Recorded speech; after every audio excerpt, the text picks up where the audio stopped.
Hello. Hello. Hey, it's another Saturday on Mild Sauce Radio. This is Steve Wright, Bright Rock Discovery Show.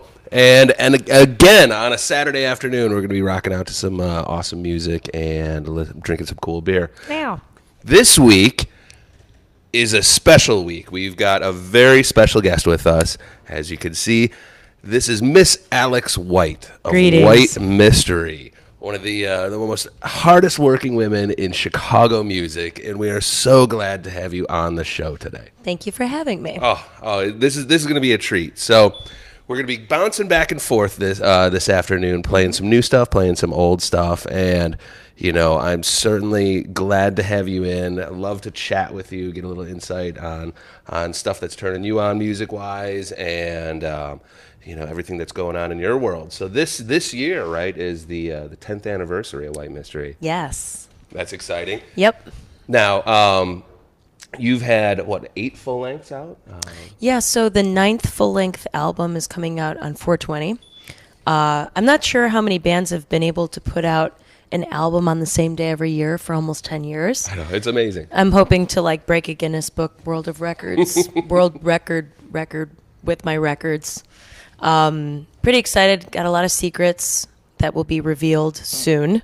Yes. We're hitting the road on Thursday for almost 30 shows, mostly towards South by Southwest. Yeah, I was looking at your tour dates, and it looks like March 1st, you've got something special set up for local, and then you hit the road, and it looks like it's a no-coast tour. It's Right. all throughout the Midwest, Southwest. And then I saw you guys are doing, what is that, the Burger Mania 7? Yep. That'll be great. We've played every single one. Oh, that's fantastic. Yeah, we're very consistent. Very consistent band. Yeah. But also mysterious. Absolutely. Yes. Absolutely. And, that's at Hotel Vegas. That's a great venue. Yeah. I was able to sneak down there for a little bit last year. Unfortunately, it was not when you guys were playing, but we did see, Burger Mania, a little bit of 6 last year. And what a great spot, you know what I mean? I mean, how do you feel, having been there so often, the evolution of South by Southwest? Or the de-evolution of it, which maybe I'll play some Devo after this just to really bring that full circle. Perfect. It's interesting because I feel like South by hit sort of an apex back when Lady Gaga played the Dorito Fort, that kind of thing, seriously. But what we've seen is it's kind of contracted a little bit. I think with ACL, of course, becoming increasingly popular, Austin City Limits Festival, Fun, which is now called Sound on Sound. And there's been such an increase in festivals that have sprung forth from South by that I feel like it's actually diluted that March event. Right. At the same time, I would love to check out the interactive and the film one day because that's a totally different beast than the Music Week, which I'm familiar with. So it's interesting. In some ways, I feel like it already hit its height and has become a little bit more manageable. Okay. But it's all relative. So it's still a... Can I swear on this show? Absolutely. It's still a shit show down there, but it's not quite as crazy as it was in, let's say 2013. Okay. Yeah, 2014, where it was just batshit insanity, and now it's a little more you can. If you're a Chicagoan in Austin, you're so savvy, navigating a big city. Tourists are let's pay $35 for parking in this lot, and as a Chicagoan, you're scooching in parallel parking in a little teeny spot. So it really depends on your level of savviness too. Absolutely, yeah. And the one thing I noticed bouncing around there last year is you don't even need to go the whole corporatized route of it and get your $1,300 badge. Right. You know what I mean? If just like what you're saying, if you're savvy, you can maneuver around. You can catch lots of showcases, pop in and out, and completely have a full music experience without getting into the whole corporate end of it. Right. Yeah, we always opt for cash over the wristbands. Yeah. And there's a lot of bands that actually, so you have an option as a band whether you want to get, entry to every official showcase or do you want to get paid? Mm-hmm. And the reality is, as a musician, as a working musician, it's what am I going to do with this wristband? Exactly. Most of what I want to see is going to be at this place called the Electric Church, which is a new DIY spot. Awesome. A recent open church, I guess. Okay. We'll see. Maybe church is relative.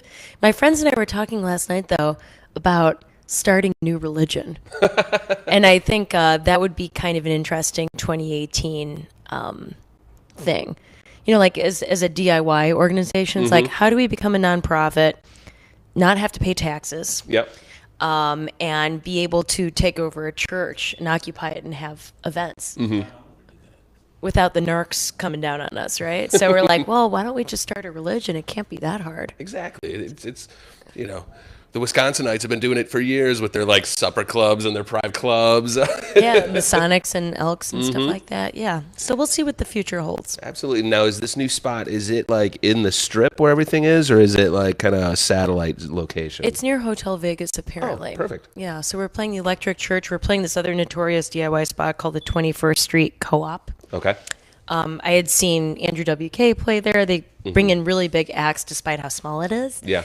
The walls sweat, you know, because it's Texas. Oh, yeah. Absolutely. But we are playing a couple dozen shows in basically a column, like a perfect column shape between Chicago and Austin, and just covering that entire region.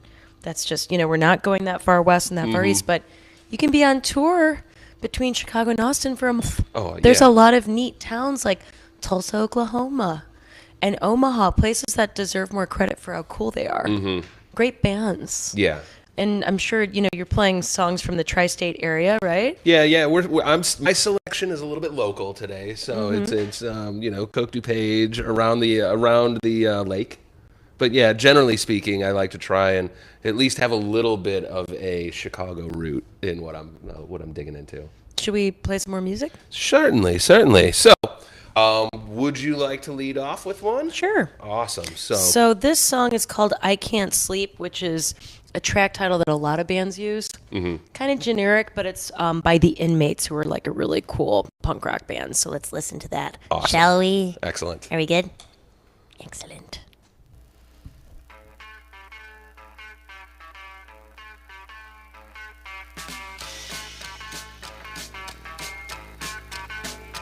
When the night comes down and it's time to go to bed, something closes in on me and it gets inside my head. I can't sleep. I just can't sleep. Well, it's out there in the distance and it's coming down on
shovel with a shoe shine. Mix me a Molotov. I'm on the headline. Wanna be a gunslinger, don't be a rusty. Eeny, miny, mo, where you wanna go? Talk about pop music. Talk about pop music. Shooby-dooby-doo-wop, right in the tree. Pop, pop, shoo-wop, me, me, me, me. Shooby-dooby-doo-wop, right in the tree. Pop, pop, shoo-wop, you know what I mean. Hit it. Now you know what to say. I'll talk about pop music.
All right, we're back live, Mild Sauce Saturdays with special guest Alex White of White Mystery. Now, so that was very rad. I love how we're playing off some of the new and some of the old. And as you saw, we snuck in a little bit of White Mystery in that mix. Ooh. So tell me, I'd love to know, like, when you're picking your 45s, like, what is your inspiration when you're looking for stuff when you're DJing? Well, I've been spinning records since I was like 18. I used to spin at Club Foot, if you ever remember that place. And one day they're like, you can't come back here and DJ anymore. And I was like, why the heck not? They're like, you're under 21. So I've been doing it for a long time. I'm 32, and I have thousands of records. But I'm also very specific about what I like. And like how you guys were talking about gleaning your personal spaces, I do that constantly with records. If it's not perfect or the perfect song, I just really have an ear for nuggets, like what's considered a nugget, like 60s underground rock music. So I guess when I'm picking out a record, I'm usually reading the room if I'm DJing. In the case of being on Mild Sauce today, this Saturday afternoon, I'm playing my favorites. You know, I have a little stack of all my favorite songs. Like, you know, this is Louie Louie. You know, for some people it might sound typical or too much like Animal House, like a soundtrack to Animal House. But the reality is that these are amazing songs. Absolutely. And they've persevered through the decades for a reason. You know, no offense, but I don't think we're going to be listening to Taylor Swift in 40 years. All right? Seriously. And I get a lot of flack from people for not liking top 40 stuff. You know, people saying that I'm too bourgeois for it, or, you know, in some cases when I say I don't like Taylor Swift or whatever, people have actually called me a woman hater for that kind of thing. And I was like, no, the reality is that it's overproduced cockadoodie. And it has a million writers on it. And it's, you know, like eating processed food. Absolutely. You know? To me, and it you know, not to you know, shit on anybody's like hard work or anything, but it feels like it's a product. It doesn't feel like it's a passion. It doesn't feel like it was a natural outgrowth of your, you know what I mean, your soul and what you're trying to get across. Right. So, you know, and that brings up a good point. I'm interested to know, like, what was your musical journey? Because I feel similarly, like where I don't know where, you know, I broke off of the top 40 radio world, but I found, you know, once you realize that, oh, I don't have to listen to this stuff that everybody, you know, if I don't like it, there's more than this stuff out there. And I feel like I found out pretty early, like, oh, I don't have to listen to what everybody else is listening to if I don't like it, you know. Tell me a little bit about your musical journey. Like, what was a band for you that you know, really kind of like sparked you off on like a left turn off of, you know, in musical exploration? Right. Well, you know, it's been a progression. Oh, of course. So when I was a small child and my mom would take me to the dollar store called Amazing Savings, they had kind of unsold, they must have been kind of unpopular, overproduced tapes. Yeah. And I got all these golden oldie tapes, you know, which explains this kind of thing. And it was just, you know, the Beach Boys and those compilations that people would do infomercials for, where they're like, get 120 of the best golden oldies on the set for 10 installments of, you know, $35 or whatever. So, you know, what happened when people didn't buy those is that those ended up at dollar stores. And I started collecting them from Amazing Savings. And I had a little clock radio. So I grew up in Chicago, and I would have to take the school bus. So I had my first ever alarm clock to wake up and get bussed into my public school. And I would put the alarm clock under my pillow, and I'd listen to Oldies 104.3. So I was, you know, John Records Landecker and all these old school guys. So I really started loving that. So when things like, when I started listening to The Who, when I was in fourth grade, that was, you know, like a decade after some of these golden oldies. And then once you like The Who, listening to the Ramones is a pretty quick jump. And listening to like the Stones, and then you start listening to the New York Dolls, and you're like, whoa, and you read Please Kill Me when you're in like 6th or 7th grade, and that opens up a whole, stall of bands, Yeah. and you start digging into those and you're like, ooh, Talking Heads. Ooh, and you kind of start looking up, and this was pre-internet too. So when I would get off the bus from school, or the train, if I would take the Brown Line home, I'd stop at Laurie's Planet of Sound. Yeah. Where I ended up working when I was 15. Oh, wow. And I was like, okay, so we can get CDs, which were about $20 at the time, because they were still newfangled, or these, which were these 45s were sometimes 10 for $1. Yeah. And I felt like a queen. I felt rich. It's like, wow, for $1 I could get 10 things. Yeah. And I recognized some of these songs from those tapes from when I was a kid. Okay, I'll grab this one and I'll grab this one. And I kind of started this collection. And then when I was 13, I started going to the Fireside Bowl and going to punk shows Yeah. and becoming like a little degenerate. And I've been on that course ever since. That's amazing. But I love the Donnas. Like, that was a band that great. was kind of like happening when I was at that pivotal age, where the Ramones were already long gone. Yeah. That's one band that I've seen a gazillion bands and played with a lot of my heroes, but I missed the Ramones boat. Yeah. Joey Ramone died probably, I feel like, I can't remember. Kurt Cobain probably died first. Cobain, I think, was like 93, 94. Yeah, tweet to us if you know what year Joey Ramone died. I know Dee Dee died later than Joey. But anyway, so that's one band I wish I saw. Yeah. Someone asked me recently, what? 2001. Okay, yeah. So, Joey Ramone or Dee Dee Ramone? Joey Ramone. Oh, yeah. But anyway, yeah. And then it's just been kind of a slippery slope ever since. You know, you bring up and you talk about the correlation with Ramones and old school rock and roll, and I feel that for myself it was very similar. You know, I discovered or I was turned on to the Misfits, and the Misfits is just old school rock and roll just sped up to 78. I mean, you listen to those beats, and the same thing with the Ramones. It's those classic beats, just like what you're playing. You know, it's that great progression of how music can just evolve from those basic beats and foundations and riffs and just flower out into so many different angles. Well, the song Yummy Yummy that we just listened to, Iggy Pop considers to be the first ever punk song. Really? Yeah. That's awesome. So cute. So, you know, there's a lot of songs like that. And I want to play a little bit of Paul Revere and the Raiders, too. Certainly. Which is considered kind of a proto-punk band also. That's great. Yeah. It's all about attitude. Absolutely. And I love that attitude. Attitude. Speaking of the Misfits. Certainly, absolutely. And I'm loving the attitude that we're kicking off this afternoon. Yes. A dog just entered the studios. It licked me when we were talking. So cute. So Well- should we play some more music? Certainly. Let's dive right back in. I'm going to play a band that my mom saw open for the Beatles here in Chicago at Comiskey. They're called Sam the Sham and the Pharaohs, and you will recognize them from their chart-topping hit, The Woolly Bully. Awesome. Uno, dos, 1, 2, 3, 4.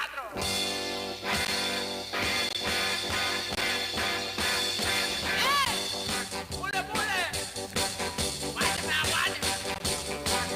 Here you come, here you come.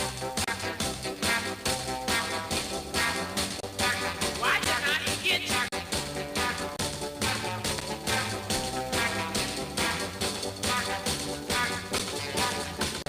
Mighty cool headed about the things she saw. That two big horns and the woolly jaw, woolly bully, woolly bully. That's right. Woolly bully, woolly bully, woolly bully. Had it told Matty, let don't take no chance. Let that be a seven. Come and learn to dance. Bully, bully. Bully, bully. Bully, bully. Bully, bully. Bully, bully. Watch it now. Watch it, watch it, watch it.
Oh yeah.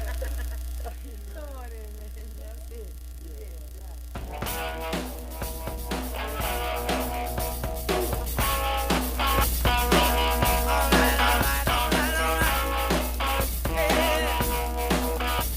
Chicago green, talking about red Lebanese, a dirty rum and a silver Coke spoon. Give me my release, come on. Black Nepalese, it's got you weak in your knees. See some dust that you got bust on. You know it's hard to believe. 30 days in the hole. 30 days in the hole. 30 days in the hole. That's what they give. 30 days in the hole. Castle Brown, I'm telling you, control, smack you down. Make a greasy hole and a rolling dance floor. It's got your head spinning round.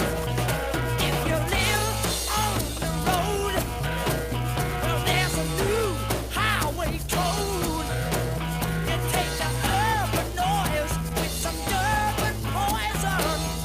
Gonna lessen your load. 30 days in the hole. What they give you now? 30 days in the hole. 30 days in the hole. All right, all right. 30 days in the hole.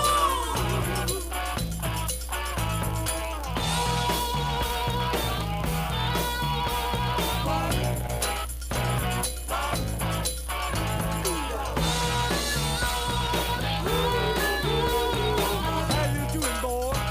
We're here for 30 days.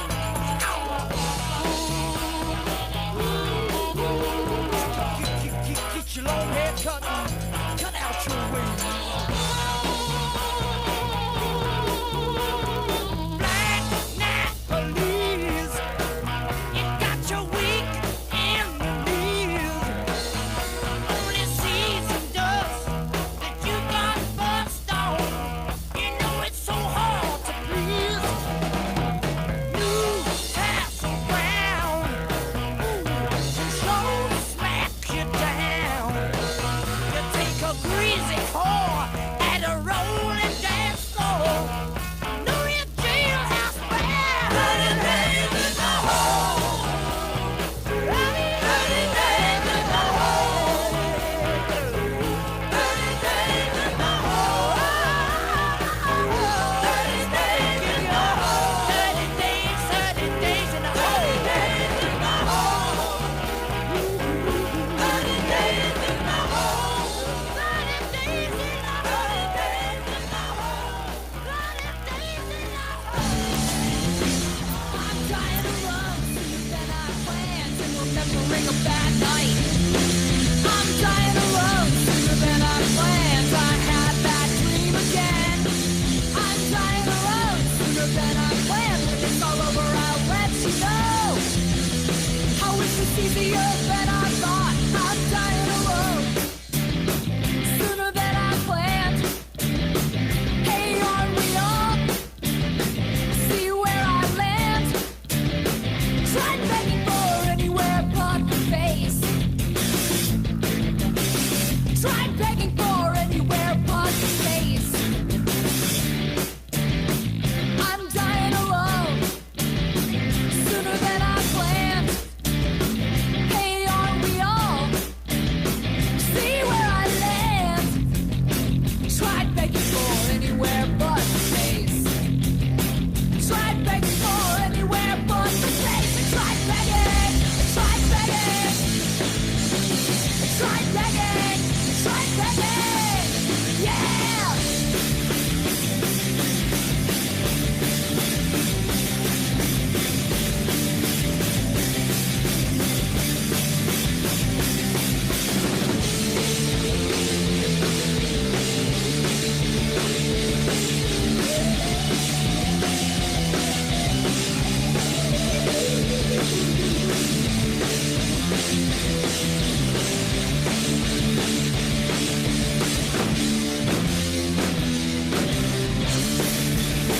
All right, Mild Sauce Live Saturdays. Listen to some fucking nice rock music with Miss Alex White of White Mystery. Woo! All right. So I loved that little interplay back and forth. You know, we had some old stuff, we had some new stuff. It all felt of a kind. Very good. Tell me, where and how do you still like dive out for 45s, albums, music? Oh yeah, big Yeah. time. Yeah, mostly from thrift stores and resale shops, like little charity shops. Yeah. They are becoming increasingly rare to find, especially now that vinyl's hot again. Yeah. So instead of being 10 cents each, they might be 50 cents. But I go through a whole process when I come home from the thrift store and I've got 20 records, and I go to my kitchen sink and take a microfiber cloth and get all the gunk out and Yeah. dry them, and I go through this whole process. But yeah, bands give me their albums. I loved Larry's Cookies by Son of a Gun. That's probably like one of the few sort of modern bands that I really truly like. Oh, and that whole album is fantastic. Yeah, we just played Thalia Hall with them. Oh, excellent. Yeah, Very cool. They opened for us and it was really great. Yeah. They do kind of fit into the whole scheme of good rock, good solid rock.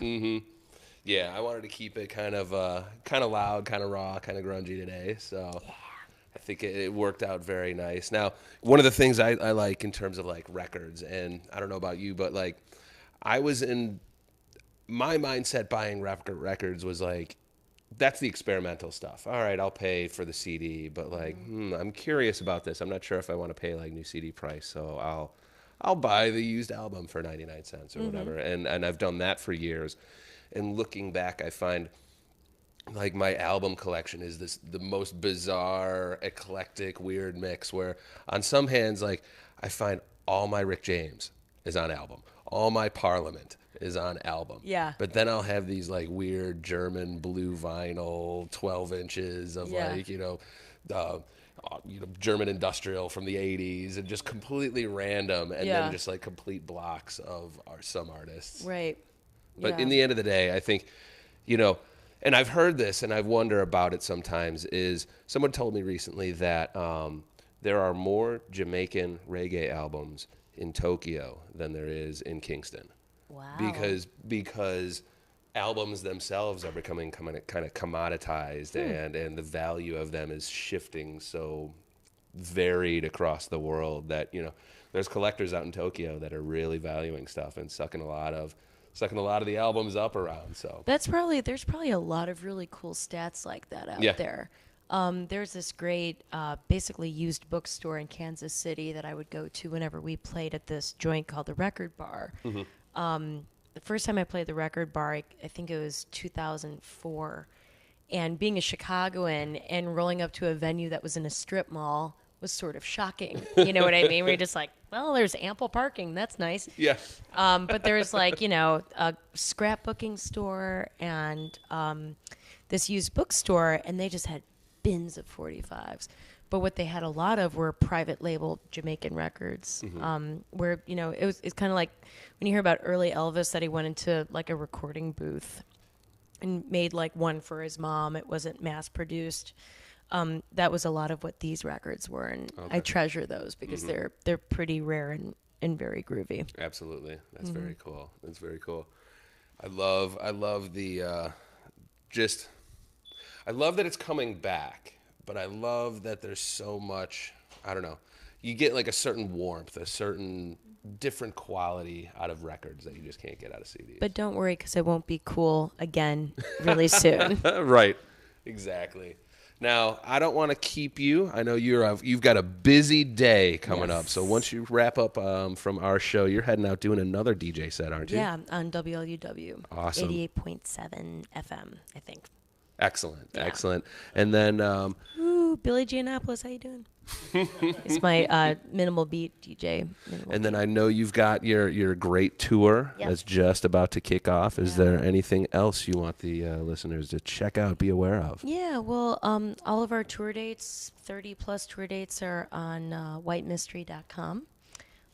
Anywhere from Iowa City this coming Friday, March 2nd, Lincoln, Nebraska, Omaha, Nebraska, Kansas City for 2 days, Carbondale, St. Louis, Fayetteville, Arkansas, Tulsa, and then we'll be at South by Southwest for I think 15 shows in 7 days. Yeah, it's crazy. Yeah, so I'm already tired too, so it's going to be an issue. And then Houston, we're playing this really cool festival called Valley of the Vapors that happens in Hot Springs, Arkansas, which is where Bill Clinton is from. I'm sure he learned how to play saxophone there and a couple of other tricks.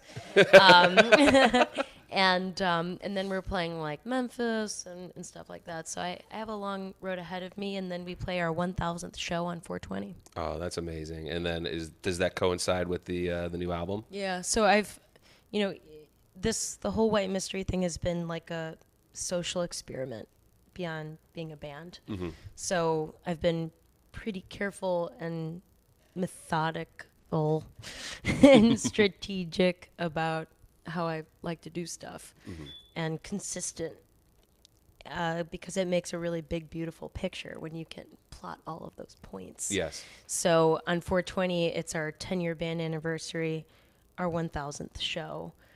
That'll mark our 100th track that we've made, and all of these other beautiful sealed up things. And then, yeah. And, over 10 years, like, you have to, like, actively manage that. It doesn't just, happen that way. Mm-hmm. But that's, again, like, that's what makes the big, beautiful picture for me. And then what happens beyond that is the mystery. Absolutely. Like I said, the most hardworking woman in Chicago music. And probably man, too. Absolutely. Yeah, and I don't want to leave your brother, Francis. Oh, Franny. Yeah, Fran's playing video games right now. He's playing PUBG. PlayerUnknown Battleground. Absolutely. Excellent. Yeah. Excellent. Thanks for having me. Thank you so much for coming in. Yeah. And we will drop back into some jams. Woo. So we've got Old Jaw up next off of their new EP. Huzzah.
So, how was that, guys? Oh, God, man.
All right, Mild Sauce on a Saturday afternoon, live. It's been a great afternoon. I don't know about you, Jake, but I think it was great to have Miss Alex White from White Mystery join us and bless us with her musical history knowledge. You're just going to put me on the spot like that, right? Oh, yeah. All right. Haven't been on the show the entire time, but here I am once again. I'm back. Yeah, man. Alex White came through. Shout out White Mystery, Miss Alex White. She's over at 88.1. I forgot. Damn, that sucked. now you're putting me on I the fucked spot. that up. I'm Yep. sitting here drinking. Hey, she's on the radio somewhere else right now too. She's a radio queen. But yeah, man. We forgot with all the excitement of Alex White, we forgot our most important part of the entire show. Yeah, this is almost a show in reverse today. So, kind of keeping in context of how we operate the show every Saturday. As you can see, and we played it the second song. I've got my White Mystery shirt on. Tying it also in, we've got our Takayo White Ale, Hominy White Ale. So this is a whole White Mystery Alex White theme today. And I just got to say, everything's been really cool. You know, this Hominy White Ale, I haven't said much about it, but I've been drinking it all episode. This is out of Warrenville, Illinois, Takayo. This is the Rick Bayless jam. Is it actually? 'Cause it looks like it has the same. No, the beer is decent, but this logo is some Rick Bayless shit for real. Is it not? I don't know if he designed the logo, but It just looks like Latinicity. But absolutely, it looks like one of his delicious restaurants. And no, he doesn't do Latinicity. He does Cadobo. He does Zoco. He's got a couple of restaurants in the city, but the beer is delicious.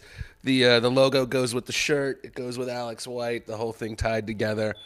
I think it was very cool. And obviously we did a little bit of old and new this week, so we've a little got vinyl, a little digital. I don't know if anybody caught that. We had Alex spinning the 45s, and Steve was bringing the MP3s. So yeah. So we definitely had a dichotomy this episode. So we were doing the classics, the old 45s with Alex, and just bringing her fun with her, and then I brought new stuff. So everything we've been listening to on my end of the table has been within the last 6 months. Yeah.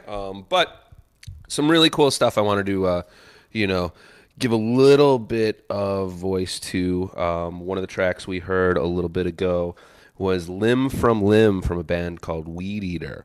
And this is out of the Steve turned me on to a compilation. You guys probably, if you listen to the show a few times, or you see me let you know about the things Steve turns me on to. But this one in particular was a free download actually on Bandcamp, which I got on my computer now. It's a shitload of tracks. Yeah, we'll post links to everything that We'll get that up, all that ASAP, new yeah. stuff on the site. But that was really cool, and that was something I discovered recently, and it was an album called "The Decline of the Western Suburbs," Which I can attest to, having grown up in the West. yeah. So that it was just put out on Bandcamp within the last couple weeks, but what it really was a 90s compilation of Western suburban punk and hardcore, and all the tracks on that album were great. We just played one track off of it, but it was a neat little time capsule into the 90s punk hardcore scene, in that Collar County area. So my my punk repertoire is and like rock repertoire is a bit cut off at a certain time, but I always bring up Hopelessly Devoted to You compilations, and that actually felt like one. Like, I'm used to my punk being varied and all over the place and compiled by somebody and sold for a few bucks off the back of a van at Warped Tour, So like that felt like that. Like I was like, oh, it's only $1 and I get all this music and I don't know any of these bands. This is striking a 13-year-old nerve in me right now. Mm-hmm. And actually it's been fun like searching through it a little bit. It's going to be a journey for me over the next couple of weeks. yeah, absolutely. And I think that might be something we might circle back to on a future episode, but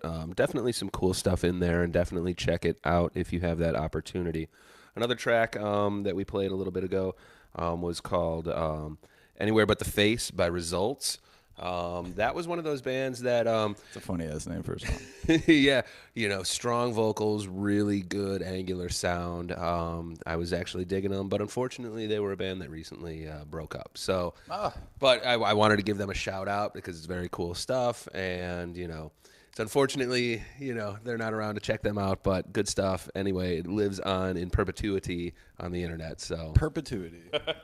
Did you ever really break up if your stuff's still on YouTube? and in this day and age, in the 21st century, everybody gets back together eventually. Yeah, right. I mean, we always give our friend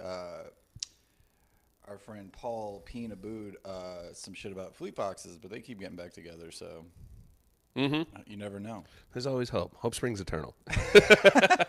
How many more cliche like little tropes can we fit into this sentence? Right. It's got to be a Chicago thing.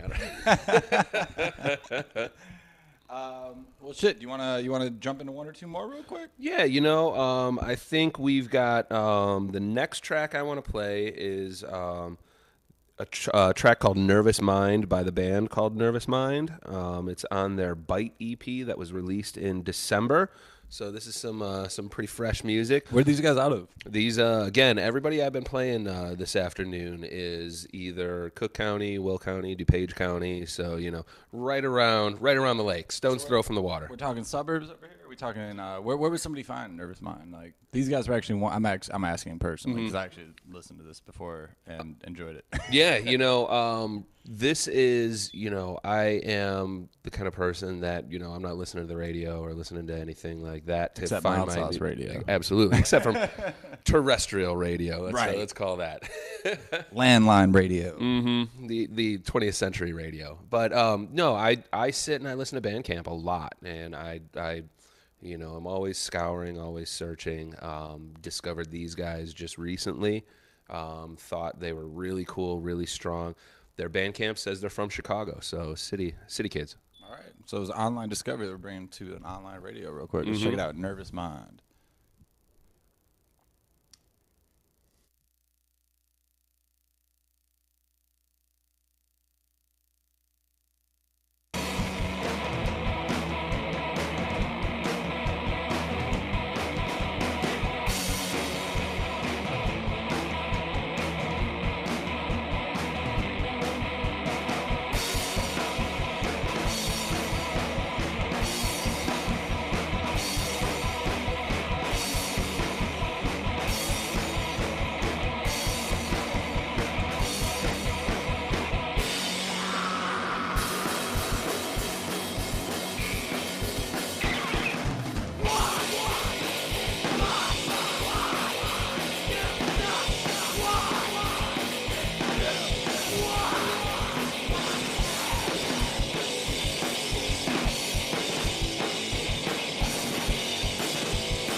So, Mild Sauce live Saturday afternoons. Right now, you just got done listening to Nervous Mind from Nervous Mind on the Bite EP. That was a band that I definitely wanted to play directly after that Weed Eater track, just to kind of give a little bit of a dichotomy where, that could be 30 years apart music-wise. But what was the difference between those? If I'm not mistaken, that Weed Eater track that we heard was from early 90s, 91, 92. Oh, really? Yeah. And then that Nervous Mind track we heard is released, within the last 6-8 weeks. Oh shit! I mean, that's a crazy thing about rock. Is just like it's time. Like people say, timeless music about a lot of things, but like I don't know a lot of R&B today that sounds like R&B 30 years ago. You know what I mean? But the fact that like rock music kind of like it plays in these like degrees of separation that aren't allowed in other places, I think, which is really cool. Like it could sound like something 30 years ago, but it could still be new. Absolutely. And especially, and I think you're hearing that with a lot of the underground stuff I play. It's whether it's garage or punk or metal, you're getting that rawness, you're getting that intensity. It's the unfiltered artistic expression. Well, I mean, you can make a claim that like rock music is like the only modern genre to go through like the full evolution of all the stages, right? Because like it was the first like real popular in the 20th century, in the modern era of selling music and stuff like that. and you've seen it go through these stages. I think it's kind of become the archetype for like what's, you know, people are looking at rap now for the first time, where it's getting to the mainstream, and it's like, oh, rap's going through its punk stage, and everyone's been like kind of trying to say that for years, and like, oh, is it now doing it? Is it now doing it? And it's always rock as like the measuring stick for like what another genre goes through, but no genre has as much lineage and as many like offshoots or like. You know, if it was like a TV show, it'd be like, what do you call it when they like steal Like it? a spin-off? Yeah, you know, there's so many spin-off genres from rock that like you could specialize so hard in something that you create something new. I think that's the beautiful part about rock, and like what you bring to the table every week is that like they're bands that like at this point in the history of like, you know, rock music, like you can really focus in on one very specific sound. I think that's very unique to the genre. Absolutely, and you know, it's a neat thing, and like you were saying, you know, it's been a genre style music. I mean, if we're talking like abstractly, Yeah, like high level for sure. You know, definitely high level, including like metal and punk, and you know, I guess I'm speaking to guitar-based American Right. blues, Me too. you know what I mean, genre, blues-based verse, chorus, verse music, and you know, it's been around, you know, since like the Flappers and the Depression era, you know what I Right. mean? It grows out of those spirituals and you know, all that great stuff, and it's very cool to see how it rises, goes through that evolution, where it branches off, it's its own tree, and just like what you're saying, I think. There's definitely archetypes and parallels that you could see in modern hip hop, and you know, to lesser extents, you know, you think about it, and like even electronic's been around, you know. Yeah, I mean, What is, you know, I've heard some people talk about like, you know, the first EDM song is Revolution 9 from the Beatles on the White Album. You know what I mean? So people have been a hell of a- experimenting with you know, that style for I mean, you could say that like decades. EDM just went through its stadium rock phase. You know what I mean? After it came out of an underground of like house and stuff like that, which you can almost claim is like its early rap. You know, if you really want, you know, that was its punk phase or something like that. Like house music's punk phase was like gay dudes in New York in underground warehouses, which is like vastly different, but kind of the same thing. Yeah. You know? And I think that's, you know, it's interesting when you start. But at the end of the day, I mean, the first one to go through it kind of sets the tone, right? Like LeBron James is always going to try to follow Michael Jordan's path, regardless of what his story is. and was Jordan following Chamberlain? No, I mean, that's the thing, though. You know, like, but he was the 21st. You know, it was that idea, like the 20th century thing. You know, Yeah. it finally happened. Absolutely. And then I don't know, for some reason, everyone's chasing the 90s. Maybe that's just the 20-year loop happening right now and shit. But I think that's what that is. You know, I think it's definitely interesting though. If you listen to, or you know, you think about, and again, this is, you know, my Western mentality kind of coming into play. But if you think of like musical history in the Western world for like the several hundred years, you know, Sure, yeah. you've got your Mozart, you know what I mean, like that classical style that existed for a long, long time. Like, you know what I mean? I'd say it didn't vary a lot for a couple hundred years. You know what I mean? It existed, and believe it's a me, really like, interesting I'll thought, be yeah. the first to admit that, you know, I'm not a classical music, you know, aficionado. So prove me wrong. yeah. But like, you know, it seemed like it was very static, and then we get into that industrialized era, and then you get albums, you get a way for society to like mass society to listen to stuff, and then the evolution just seems to like multiply exponentially, and you know, you come from that very classical, and then you get into, you know, from America, you're getting spirituals, and you're getting blues based stuff, and you know what I mean, that's evolving into stuff, and you're getting, you know, all these disparate shapes, the flapper music, and you know, the Charleston, and you know, like all this stuff like bubbles up. But the again, I mean, mods, the everything you're beats. saying, like, really, I mean, not to cut you off, because like what you're saying is really interesting. But I can't help but think like everything you're saying the 20s and all that. I mean, it started the 20th century, right? So Oh, it's like- this is and all I've never 20th really had century. this conversation. I'm not sitting here trying to be an expert, like, No. say, like I'm making a revelation, but you made me realize just now, like, yeah, shit, like you could have all that going on, but really the 20th century is when music really, for the first time, like 200 years, 100 years, had like changed. That's technology, that's Yeah. advancements, and it's evolution, but. That is actually a really interesting thing. Like modern music, as we know, is what 120 years old. Basically, I mean, If when that- it was able to be disseminated to the masses, I mean, that didn't take place until what, like the 40s or 50s, even. you know, when did people start pressing wax? You know, I mean, pressing wax and having it like sold regularly in stores is like two different things too. It's like, yeah, we're getting down there, but like, but no, I mean, it is interesting. It is interesting to like be able to take something like we just listened to and be able to like take it back that far. You know what I mean? Like the fact that I mean, rock music, whether it was rock or it was blues or whatever, I mean, it just got that label of mainstreamness of rock, right? So Yeah. what Elvis was doing was rock, but also what like dudes in the Delta Blues was rock. So it was like, you know, it was a wide range. Beatles were rock. You know, it's like the thing about that genre is that it's so all encompassing. I feel like it's also happened to rap now, where it's like, oh, you sing, but you're a rapper. You know, like it's starting to get all encompassing. Yeah. I feel like rap and rock are really the only two that have like seen like a real. I don't know. People are like more passionate about those genres. Like electronic's got a passion to it, but it pales in comparison to like the 20th century rock and I think the 21st century rap crew like, followers. You know what I mean? I don't think there's necessarily one's better than the other. It's just like this is just facts. Yeah. And I think, you know, it's interesting and, you know, we could certainly debate and discuss, you know, for days on it. But I wonder, you know, we're talking about, you know, hip hop, rock, you know, this very blues based or, you know what I mean, like American style, whereas electronic, to me, it feels, you know, that's a product of Kraftwerk, that's a product of Europe, that's grown out. Like, all right, school me here if I'm being ignorant. Where does Kraftwerk fall in line with like, you know, Freddie Knuckles and like what was happening in like Chicago house music in like this late 70s and 80s and stuff like that? You know, I think to me at least, you know, you look at the influence of Kraftwerk on hip hop and, you know, dance and more of that. Oh, that's a given. Yeah, most definitely. You know, that goes back to Africa Bambaataa, you know, where he kind of, you know, realized that, oh, this is something different. This is something cool. This has got cool beats that we can rap over.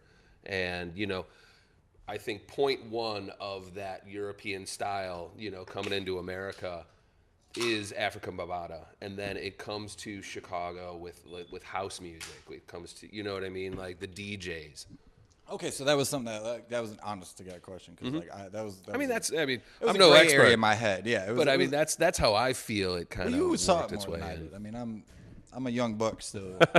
You a full bull over there. So like, though that's just interesting for me to think about. I never thought about it in that like context or anything, but that is interesting to think of like how the influence of like an African Bambaataa could bleed over to Chicago and turn that into house music. Yeah, and I mean that's just like, you know, ground zero hip hop, and again the myriad ways with which it can kind of like foster and grow out, you know. And Yeah. he was just one branch, but you know, people who are in the dance clubs and it's not the disco stuff, you know what I mean. These guys are sparking to it, and that's how it kind of bleeds its way. You know, there's Same thing argument. happened with rock music. Though. You know, you had the blues guys, you had the guys doing more like country stuff, you had guys doing just like rock, like you said, verse, chorus, verse stuff. Yeah. And I think that all kind of manifested itself into the modern idea of what rock music is to us today, right? Yeah, yeah, and I think, you know, that's a cool spot to get to a point where we can kind of wind the episode down, talking about history and talking about, you know, modernity versus, you know, 20th century and the evolution of music. You know, the next band, the final band we're going to rock out to today, this is another Chicago band that has been around since, I believe, 1985. Oh, wow. And the track we're going to hear is off of an album that was released in January of this year. And what was the name of the album? So the EP is called the Unabomber EP, and we're going to be listening to Macabre. So before we jump into this, though, real quick, I just wanted to set this up and remind everybody, you know, we've got a great full day on Mild Sauce Radio of live performances, live music. We've got a lot of stuff, and you can help me out. You know, the three-piece this morning was awesome. I got a chance to sit into that. I mean, those guys are great. Be sure to always check them out. Portia and Sean and Jamal did their thing this morning once again. We got Steve doing his thing, as you can see. If you're here, you probably see it. And then after this, we got a new show debuting today. We got The Backcourt with Souls of Liberty, our in-house crew, and one of my fellow producers, and Ryan and Tanel, my homies, have been helping me out with the radio from day one. They're going to be doing a basketball sports radio show that's going to be coming on right after this. And then after that, tonight we also have our show with Do Right Mars, Police State, DJ Police State. Police State's the fucking. He's He's my- the shit, man. He's my favorite guy. We don't have him live on the TV today. He's doing his thing in New York this weekend. But as soon as he gets back, he's gonna be back on. But we do have a mix for him. He'll be on the radio tonight. Yeah, and I gotta say, he's one of those guys that like when my show goes off the air, I hang out and I always want to make sure I catch the beginning of DJ Police State because He's a smooth operator, he's man. fucking the shit. I love that guy. He's great. He's absolutely awesome. And then tonight, actually, we have a very exciting. If you guys are listening right now, we have a very exciting surprise for you. If you're a purveyor of Mild Sauce Radio, if you're not from Chicago, we got some exciting Chicago things happening tonight. It's the debut of Seb Torges' new single. He's our At the Stew Brethren right upstairs, and we're gonna be we're gonna be doing some stuff tonight that we can't really talk about right now. But just trust that tonight we're gonna be live starting at 10 p.m. From an undisclosed location, which if you RSVP'd to the Seb Torges birthday celebration, you will know about. But if you didn't, you don't, and we hope you find it. If you don't find it, you can tune into Mild Sauce Radio and listen in live. Absolutely, it's kind of hot. It's kind of hot. Tomorrow, of course, we got my show, No Coast Live, with my man Just Jay, DJ Just Jay. We're going to have John McHale, local artist, hanging out, talking some stuff. We're going to have a few beers and just get to the bottom of what he's all about. So, full lineup this weekend, man. We're just adding shows every week. If you guys have good ideas for shows out there in the world, you can always reach out to us at mildsauce.co, mildsauce.co/radio. I'm Jake Krez. You can find me everywhere. So if you guys have good ideas, man, we're adding shows. We're over here just making things happen. Absolutely, and to that point, I love new music. I'm always trolling, the internet, the clubs. I'm out and about in the city. Trolling sounds a little bit weird, but You made it weird. but no. I mean, if if you're digging on what we're playing out here on Saturday afternoons, and you want to be featured on the show, give us a buzz. Contact us at Mild Sauce. We're always on the hunt for new and cool stuff going on. No one's looking out for you guys, rock bands in Chicago. We're here for you. Yeah, we're here for you. Steve is your saint. You were trying to make him your patron saint of Chicago rock right now. We're just trying to get all you guys' stuff out. So it's a completely beneficial thing. We're here for you guys. We're a platform for y'all. So thank you guys for making the music, first and foremost, that we get to play all the time. And if you ever need anything, just hit up Steve. He's at Collarbone666. Yep, you can find me on the socials, Twitter, Instagram at Collarbone666.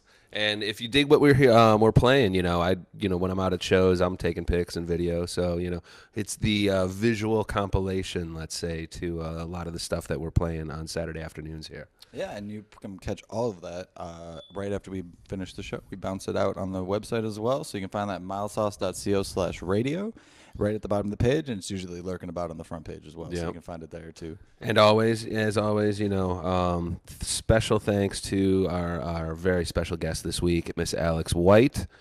Be sure to check out White Mystery. They got a new record coming out on 4/20. They're going to be down in South by Southwest. Like I said, hardest working woman in Chicago music, and not to give short shrift to Francis Scott Key White, another badass motherfucker. Great family over there. The Whites. Absolutely holding it down. And then I think that on that note, we'll drop out with Macabre. And before we check out, I just want to say, like I said, these guys have been around since 1985. This is 2018, and they just released a new EP. And you were telling me they're like dads too, right? Like they like looking like they just clipped a lawn or something. Oh, that's part of their kind of shtick. I mean, not to make it sound anything but the awesomeness that it is that you will hear. But they are, if I could describe them at all, they are a 1980s slasher horror movie. If that movie was a band, these guys really were pioneers in what we now know as modern death metal. I think that they were definitely.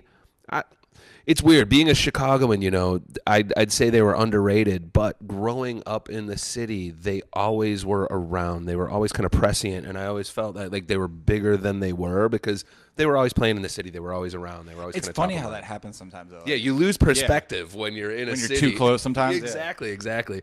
But like I said, let's go out on this. This is the title track off of their brand new EP, the Unabomber EP. This is Macabre with Unabomber. All right, it's Mild Sauce Radio. This has been the Steve Bright Show. Yep. Check It's us out kinda next week hot. for more fucking rock.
Mild sauce, baby. Mild sauce.